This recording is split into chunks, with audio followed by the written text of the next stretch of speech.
Entrepreneurially Thinking is a presentation of BioSTL and CET, Center for Emerging Technologies, with raregem-productions, changing the way you view new ventures, including you on the pathway to success with your business in the St. Louis marketplace and beyond. Here's your hosts, Cheryl and Christy. Now let's get thinking entrepreneurially. Welcome back to the Entrepreneurially Thinking podcast. Our goal is to energize your entrepreneurial mindset and create pathways for business success in the St. Louis marketplace and beyond. I'm Christy Maxfield. And I'm Dr. Cheryl-Watkins-Moore, lead for our BioSTL, Bioscience and Entrepreneurial Inclusion Initiative here for the region. Hey, Christy girl. How are you, dear? I am well. We are rocking and rolling. All new interviews, lots of new guests, lots of great things. 7 seasons, 21,000 downloads and plays. We're just we are rocking keeping on. And we're keeping on thanks to our sponsors, BioSTL and CET, whose renewed support allows us to keep coming to you with new guests and new shows and new topics and hopefully get you thinking to be entrepreneurial where you are. So help us spread the word. Yes. Make sure to visit our website, check out our sponsors and our other episodes. Make sure that you let your friends know how they can subscribe. And you can find our podcast wherever you find your favorite shows on iTunes, Spreaker, Facebook, LinkedIn. Just make sure you're subscribed. Wherever you are, we want to be. Exactly. So, sustainable living is a lifestyle that attempts to reduce an individual's or society's use of the Earth's natural resources and personal resources. Practitioners of sustainable living often attempt to reduce their carbon footprint by altering methods of transportation, energy consumption, and diet. And I think we all try in small ways. We do. Some of them better than others. Yes. For sure. Yes. When we come back, we'll be speaking with a St. Louis native who believes that sustainable living is the best pathway out of poverty. I am so interested in hearing his story.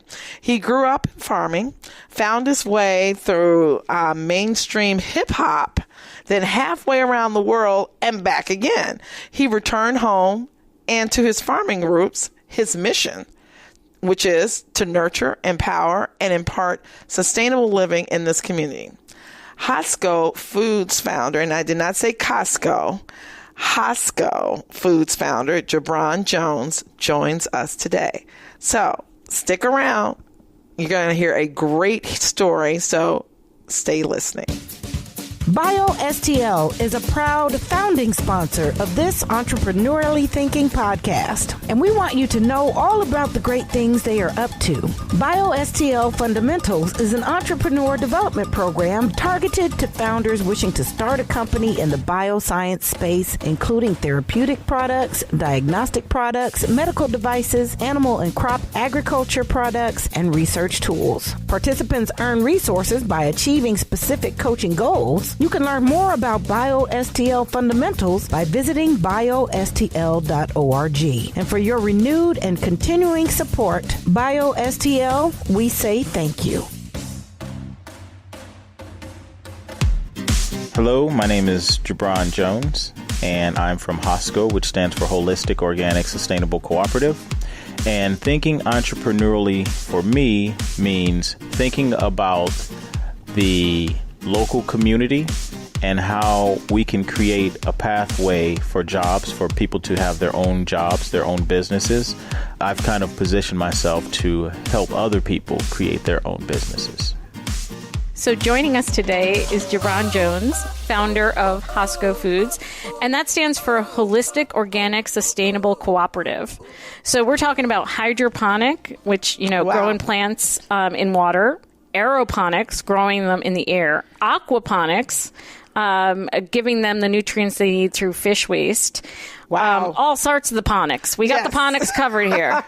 But before we get into the details of the ponics, because I know we can go down those rabbit holes. We're not here to talk about all the ponics necessarily. We want to thank Gibron for being with us, and we're excited to learn more about you and what you're working on, sir. Yeah. Thank you. So as Cheryl said, you've had a journey from a farm through hip hop and halfway around the world and back again. Start from the beginning. What? Okay, you're a St. Louis native. Start there. Go. Well, so I grew up in Walnut Park, and most of my younger years, from the age of 6 to 18, was spent farming, growing food on a plot of land that we had located.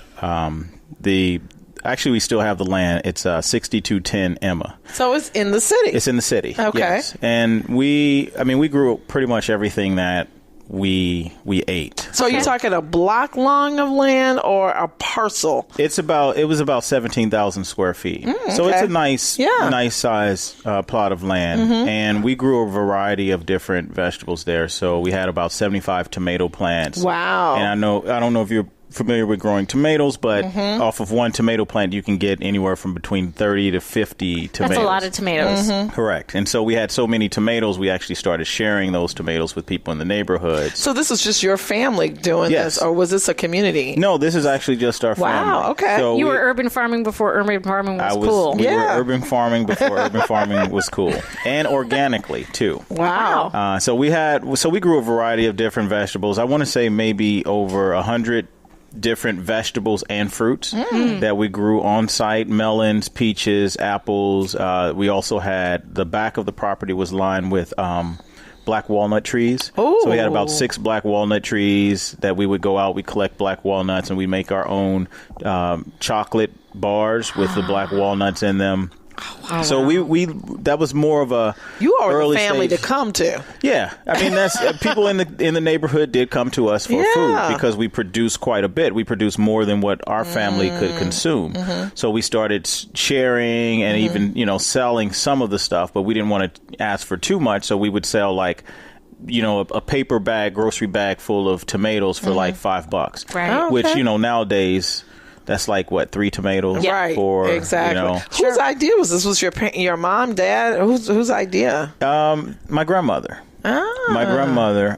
It was her idea, and my mom and dad both they took to the idea and just pretty much kind of ran with it. That's very cool. Yeah, it sounds like a cornucopia. I mean, that's not some casual farming. No, thing. I mean it was a small farm in the city, and I just remember from the age of 6 being out there pulling weeds, not really knowing what I was doing. Right. And then as time went on, I started to really understand why we were doing that. And there's something about, producing your own food and eating it yourself. There's something rewarding, there's a lot of things that are rewarding about that. And I'm sure the community respected that as well. Oh, right? absolutely. Yeah, because you were providing for the community, and not just for your family, but for the community. Correct. Did you have people from the community coming out to support the work efforts? Only my friends. Okay. Only my friends. Other people in the community, they would just come over just to get tomatoes or squash or peaches or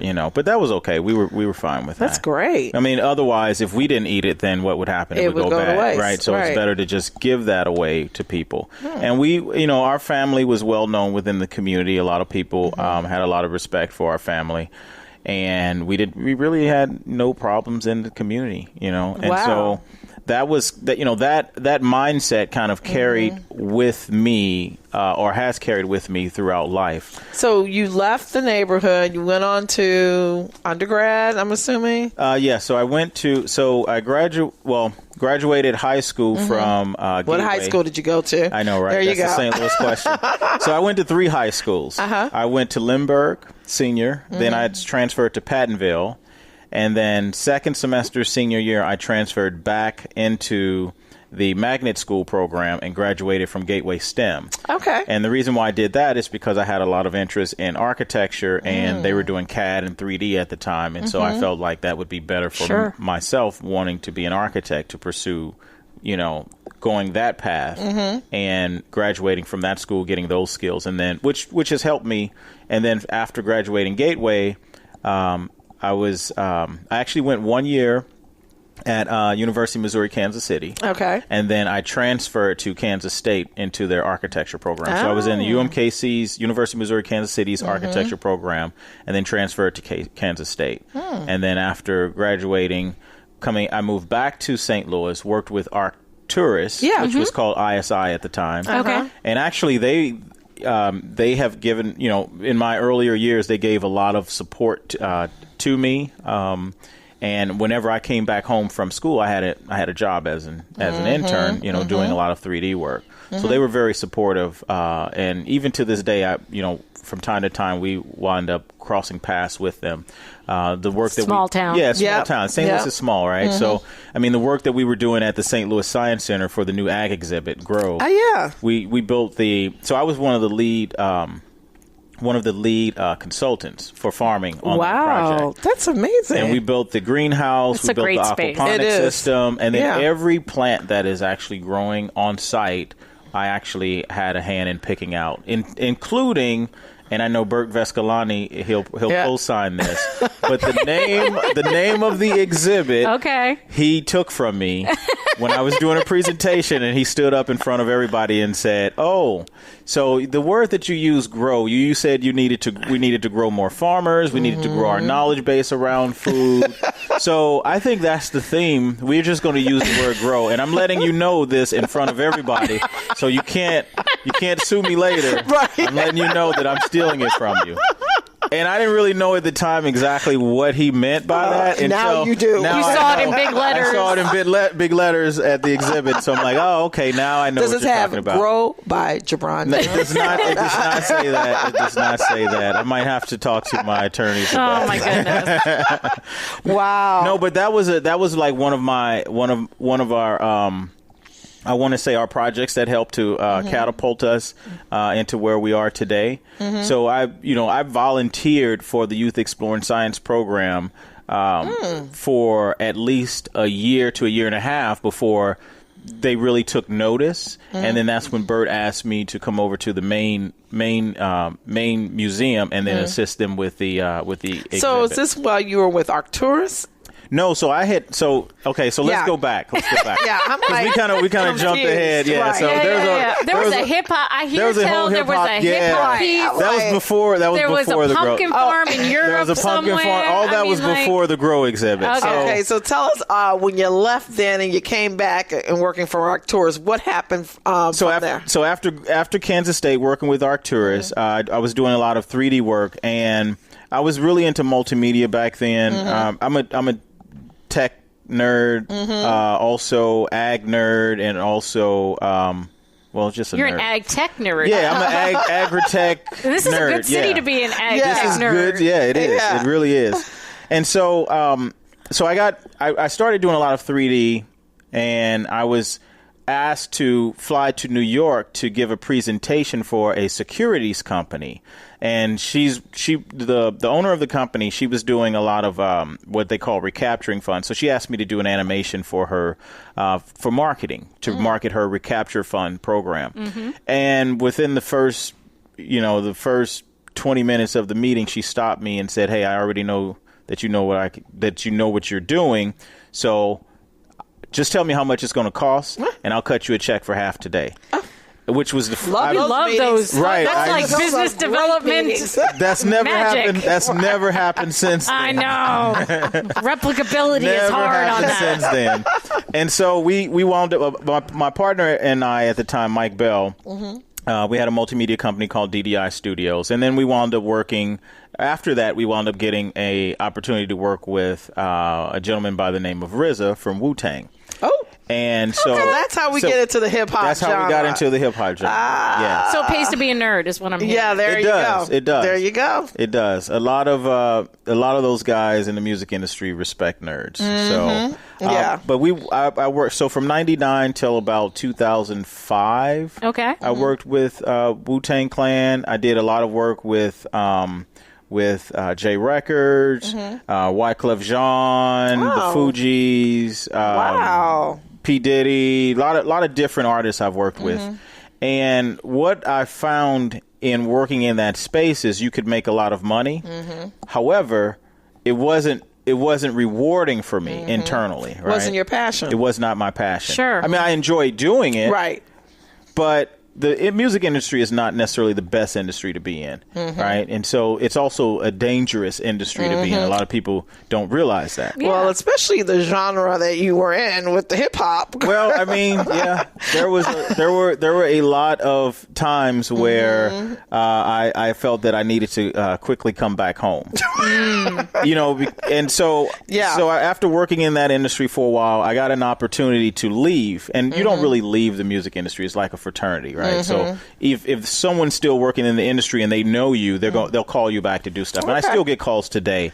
I just turn them all down. That means you were really good. Well, I mean, what you did. Well, I was. I mean, we did a lot of music videos and things like that. Okay. But again, it wasn't rewarding. So what wound up happening is that my first opportunity to get out, I did. I took it, and that was for me working with an organization in Europe to help to design buildings and things like that. So it sent you back to your college. Yeah, your college endeavor. My life is kind of like that. I start one area, then I go to something else, then I come right back to it. And then. Well, and the metaphors around it, right, too? Like, I think even the farming metaphor of growing things and putting in roots with the architectural of having a foundation and being able, and the design piece, right? Like you're using, I know, sometimes I impress myself. What can I say?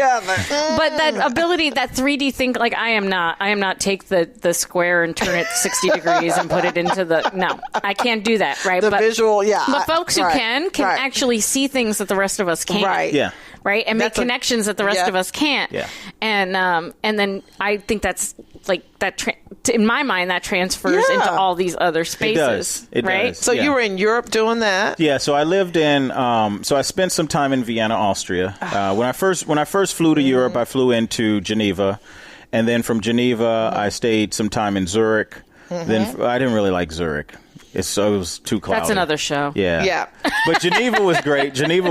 And then I wound up catching the train to a small town called Lahnach, Austria, which is in Styria, basically, in the Styrian region, which is where they produce pumpkin seed oil. Okay. And so this area, I wound up staying on a pumpkin farm with one of the largest pumpkin growers in all of Austria. And pumpkin seed oil, which comes from an oil pumpkin, it's kind of like their national product. So what olive oil is to Italians, pumpkin seed oil is to Austrians. Okay. And actually, pumpkin seed oil is much healthier for you than olive oil. But you don't cook with it because it has a low smoke temperature, low smoke point. I'm learning so much. Yeah. And so it's high in zinc, it's high in magnesium. 1 tablespoon is like 148% of your daily value of zinc and 243% of your daily value of magnesium. So what do you use in just 1 tablespoon? You use it in like salads or you can oil? use it on salads. You can use it. So I've had to it. Go find that pumpkin oil. I was going to say you should be prescribing that, doctor. Well, I've had it on salad. It's one of the oils that you can eat for. Like I put it on my breakfast, so pancakes or with the maple syrup or waffles because it gives it a nutty flavor. You can eat it on ice cream. You can eat it on salads. You can. So you growing pumpkins here in St. Louis? Not yet, but that is the next thing. There so we were importing the oil. I set up a supply chain where we went from the actual farmers to the mills, and then bringing it from the mills. They would press it, bottle it, and then bring it back to St. Louis. So that's what you were doing in Europe, setting that procurement chain. No, I was just working. You were working on the designing. farm. No, I was designing stuff and just learning the whole process of what they were doing out there because I was interested. Very cool. And the community out there was different because they all supported each other. So you had one farmer who had eggs because he had chickens. The other one had vegetables. The other one had a cow for milk. And then you might have an emu. So it was like collective. They worked I want to know what you get from the emu. Yeah. And an ostrich, emu and ostrich. So it was kind of weird. Emu eggs. So big. Those are big eggs. Oh, wow. Well, in just a second, we're going to come back and find out what you do get from an emu. Right. And also more about what's going on in HOSCO here. Yeah. All righty. CET, the Center for Emerging Technologies, is a proud founding sponsor of this entrepreneurially thinking podcast. We want you to know all about the great things they are up to. Square One offers 2 training options. Square One Ignite, a 4-week program created to help founders quick start their business model validation process. Or Square One Bootcamp, an in-depth 10-week, 50-hour program that combines formal instruction with hands-on learning, networking, and mentoring. To learn more more about Square One Bootcamp or Square One Ignite, visit CETSTL.com. And for your renewed and continuing support, CET, we say thank you.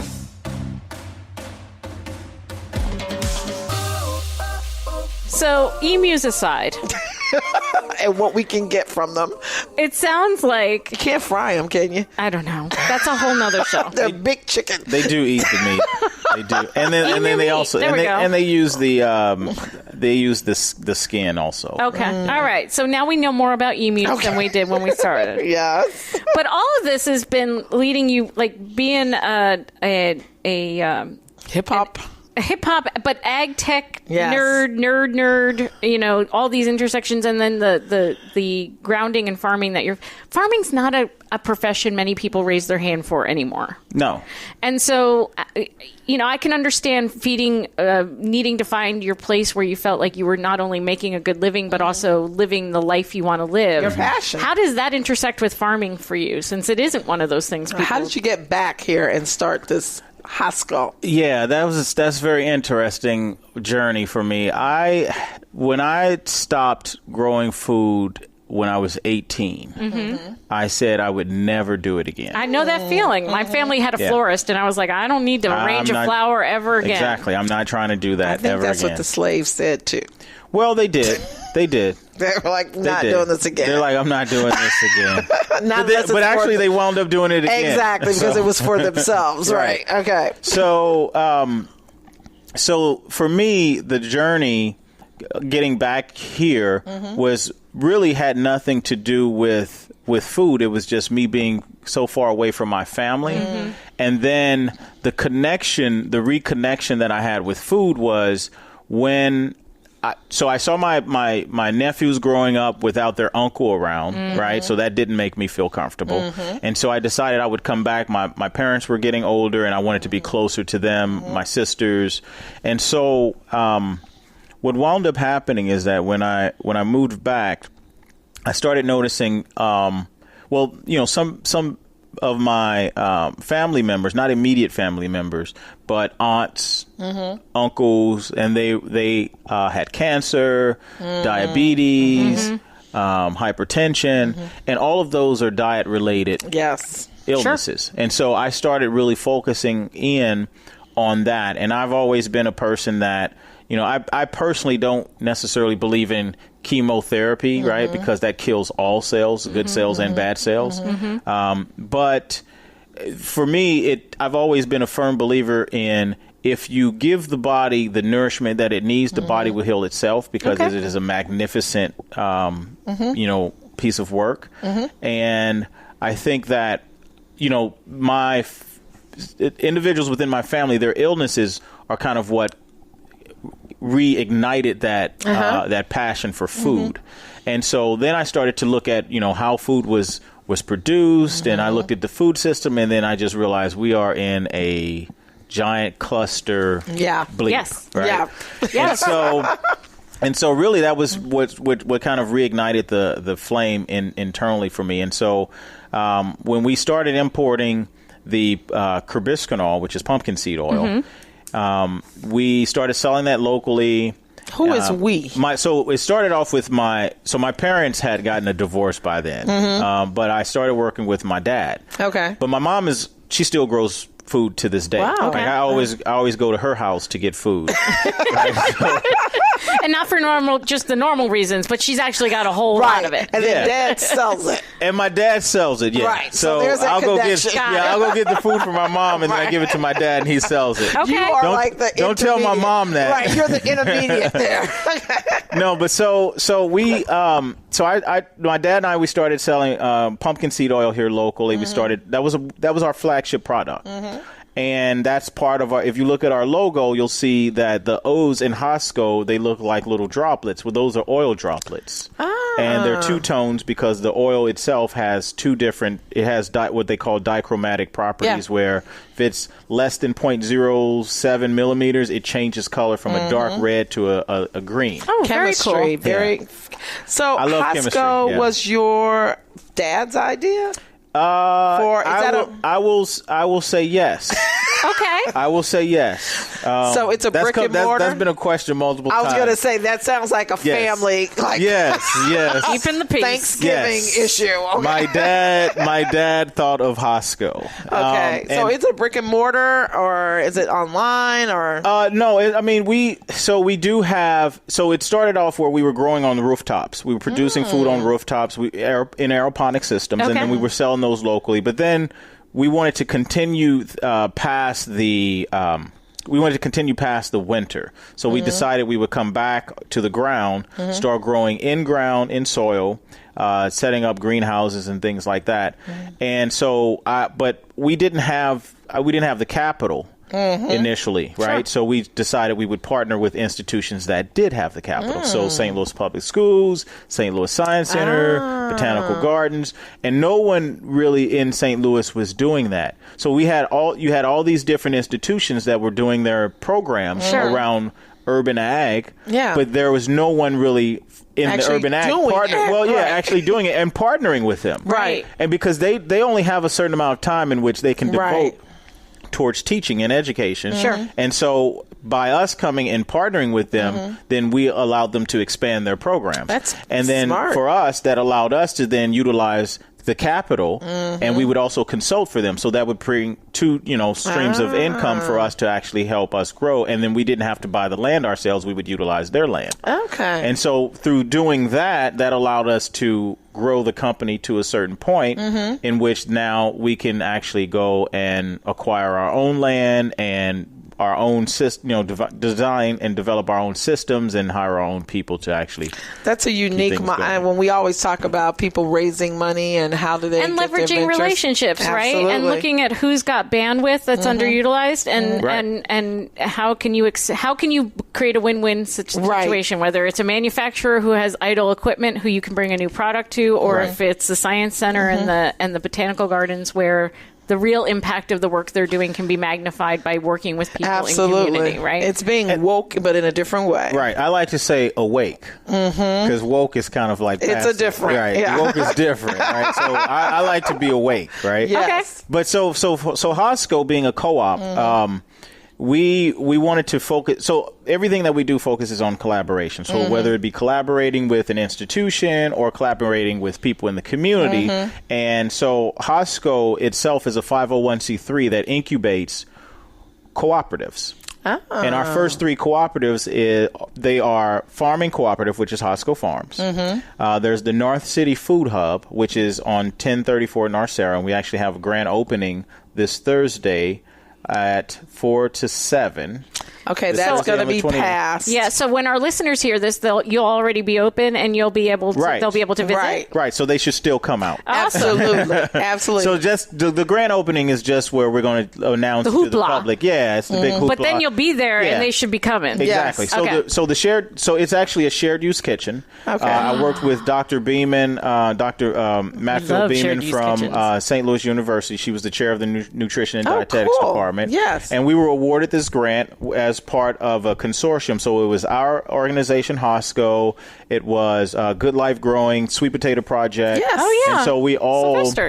Sylvester, exactly. And so we all work together. And so the way that this grant operates is there's a shared use kitchen. I actually wound up getting the lease for the space, and then I donated that space for the grant. Okay. So that the kitchen can operate inside of that space. And then that space is really there for the community. So the kitchen is for the community. So for people to come, train, learn how to make their own products, and then how to package those products that can then be sold to the local community. So the third co-op is the grocery store. And that's still under construction now. Where's it going to be? Where's it located? It's right next to the shared use kitchen. So and where is that again? On North Sarah, 1034 North Sarah. There we go. So if you think about it, people that don't necessarily have the skills to make their own food. Right. People that think they have the skills but really don't. And then those that actually have the skills. And can commercialize. It. That's what the space is for. Okay. And then by having a grocery store right next door, then that means you can make your own food, package it, and then here's your outlet. And you can prototype, right, and actually see if people are going to buy.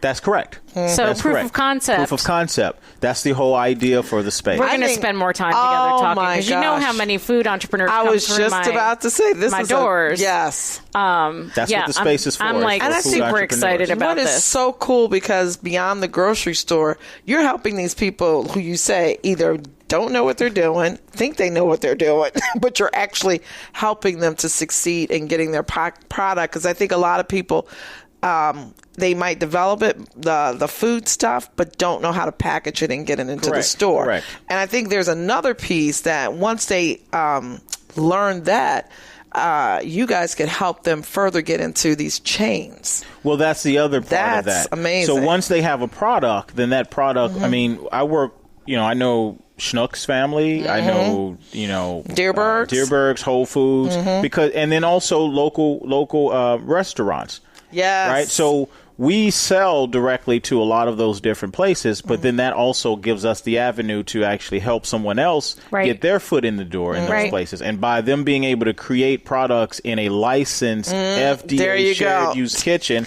You're speaking my language. Not in their home. Right. And selling it on Facebook. Right. Oh, you can't do that. Right. I mean, you can do that, but you don't want to do that. You don't want to open up yourself to liability. Yeah, and get there's sued. a lot. Yeah, or go to jail. Right. So that's, all of the above. Right. Yeah, orange is not the new color. No, it's not the new black. No. I like orange shirts, but not jumpsuits. Right. There you go. Amen to that. Yeah. All of that. So as you're doing, like what I also hear is this is setting off all of you're doing hybrid business models. Yes. You're doing We only blending believe in nonprofit, for profit. You got to bring him into square one. Don't think I haven't already written that. We'll be talking offline about that. There you go. But you also are working on 2 new technologies as well. Yes. So how else are you diversifying not only the revenue streams, but sort of the areas of which you're touching ag and sustainability? And what are the technologies? So the one of the technologies will allow us. Well, what we're looking at is using sound to deal with pests. So are you singing or yelling? No, I mean sound waves, right? Okay. Yes. So sound waves, the sounds. What people have found out, or researchers have found out, is that sounds can actually. I'm thinking there's an intersection of what you're usually the one who asks that kind of question. Let's just be honest. If it's nowadays hip hop, it might push a lot of insects and pests away. There are times when you and I get together that I believe small animals are covering their ears and running. Because we get to some pitches. High decibels. Yeah. But what are you working on? So that's we're trying to figure out because there's research that shows that you can use sound for pest as a pest management. Okay. So we're no looking at that. chemicals. No chemicals, right? And then we're also I have a partnership with a company called GR Technology that is in South Korea. And I've been working with them for the past 16 years. Oh, wow. And their technology allows you to take waste plastic, and then that waste plastic could be used. So right now, for example, Ameren, when they create energy, they use they burn trash, they burn paper, coal, which is not the best, right? But instead of doing that, or to augment that, to assist them, what we can do is we can take all of this waste plastic that's going to the landfills, and filling oceans. up the landfills and oceans and streams and lakes. We can take that plastic and then pelletize that plastic to create these little pellets, and then those pellets can then be fed into our burners, and the burners burn cleaner. EPA tested them twice. Wow. They burn cleaner than natural gas. Wow. And our largest burner produces 5 million BTUs, which is the equivalent of about 1,180 kilowatt hours of energy. So how many homes? Translate the that average. for us. So the average home uses about 800 to 1,000 kilowatt. So a small neighborhood. Kilowatts per month. Oh. So we're producing this per hour off of a half of ton of plastic. Wow. Which only costs about $90. Okay. Wow. That's Right. amazing. So that's like. So bringing that to market in the U.S. Bringing that to market. So we have the rights for all of North America for this technology. So we're going to start here in St. Louis and introduce people to it in St. Louis, and so. But it helps us. It helps us heat our greenhouses because Penn State has been using it for the past 9 to 10 years, heating their greenhouses. They also use it to remediate soil. So the heat will allow you to remediate soil where there's been oil spills or things like that. And then it also can be used to treat soil and dry food waste. So we have a big problem with food waste here, and that can really reduce about 85% of the moisture content in the food waste, and then we can put that food waste back into the soil as a soil amendment. Have you, the Ameren has their Innovation Accelerator. I am familiar with Ameren's Innovative Accelerator. And I will only say right now that we are in communication with Ameren, and I will leave it at that. Okay. No, it just makes sense. I mean, that's we're talking to them now because one of the questions was whether or not our technology could augment some of the coal burning. Absolutely, right? That's what I was thinking, and it can. Awesome. So that's where I'll leave it at that because I don't want my attorneys and all those good folks who make sure we don't get in trouble. Exactly. So you've got a lot on your plate, right? And so you're also got the intersection of like food production, job training, community development, alternative energy. I mean, like economic that's just off the top of my head, it's right? Just amazing. And then we have a Department of Labor apprenticeship program. We've got a Workforce Innovative Opportunities Act program where both of those are agriculture and culinary. So you can come in, you can learn how to grow the food, and then also use the shared use kitchen to learn as part of the collective. Part of the collective. That's awesome. So on a day-to-day basis, where do most of your energies go? Right. Unfortunately, to meetings. Well, we thought, unfortunately, to meetings. So is Dad running? No. So Dad took a step back as things started to ramp up. Then and this is just he and I are very similar, which means we would butt heads a lot. Right. It's about diversifying your team. Exactly. Right. So different skill sets. Different skill sets. So my dad is taking a back role. He's more of a long-term strategic setting up the family foundation so that, everything will be done the right way. Good. And then, so my role, he kind of said, I'm going to let you go ahead and take the operational role, and you head up all that because you have a better vision of. Wait, let me correct that. Not better vision. I don't want him to hear this. You have a different vision. There we go. You have a different vision, and I think your vision will work better towards moving the organization forward as it should. Okay. I think that it's so great to hear that, first of all, this is a family effort, and that each one of you guys play different roles, and that you are building something not just for your family, but for the broader community and for St. Louis to the community, thrive in. We include the community as part of our family as well. Right. We are all one family. Absolutely. And cue the Pointer Sisters. I can't sing, and I'm not going to. Well, you know what? This is good. A passionate plan and life trajectory deserves a great soundtrack. So we will have to tee that up somehow, right? At least entrance music. Yes. I was like, right? Sean Diddy is not going to be calling me. No. But along those lines of community being part of the extended family, so with all the things you're doing, if people want to get involved, get connected, take advantage of one of the apprenticeship programs or be part of the shared kitchen, how do they find y'all? So our website is a great way. There's a contact. Our website is HOSCOUSA.com or HOSCOfarms.com. HOSCO with an H. HOSCO USA.com or HOSCOFARMS. M as in Mary, S.com. Wonderful. And so that both of those point to the same website. So that will be a good way. You can also email us at info@HOSCOUSA.com. And that's pretty much, you could go to Slate and actually, if you're interested in our culinary and agriculture program, you can go down there and ask to speak to Gino Austin I know from Gino. Slate. And he will direct anyone that's interested in participating in our programs through their orientation that they have to do.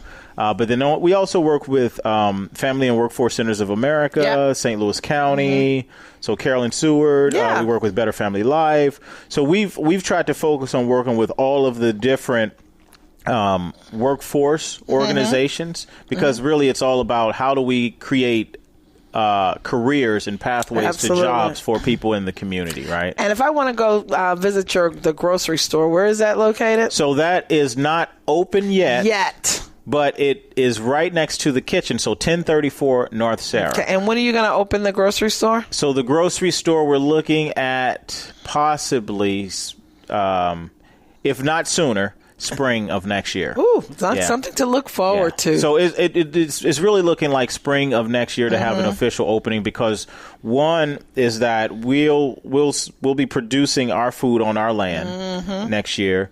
Then we also have all reached out to the other local farmers because we'll need to get their products in there. And then we also want to work with the Shared Use Kitchen for almost a year so that people can develop their own products and have those products featured in the store. That's so really cool. the goal, is to have other people's products in the store, because a lot of people may have one job and they're working, but they may need to have what we call side hustles.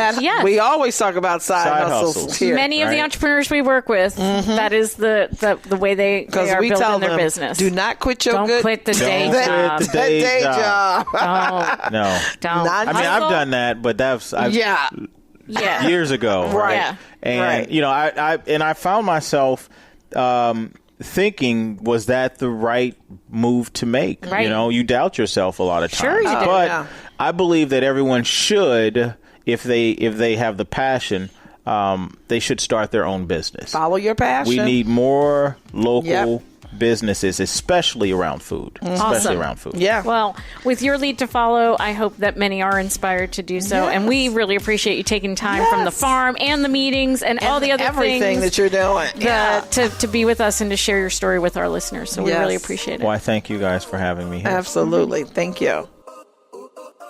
Changing the way you view new ventures, igniting your thinking about entrepreneurship. It's entrepreneurially thinking. Get connected and discover more. Visit our website for show notes, resources, information about our guests, upcoming events, and of course, all your favorite episodes. If you have any questions, be sure to leave them for us in the comment sections, and be sure to leave us a 5-star rating on iTunes. The best way to show love is to share. Let everybody know that you're thinking entrepreneurially. So visit our website, entrepreneuriallythinking.com. #ETHINKSTL. Entrepreneurially Thinking is another positive production of Rare Gem Productions. Thanks for listening.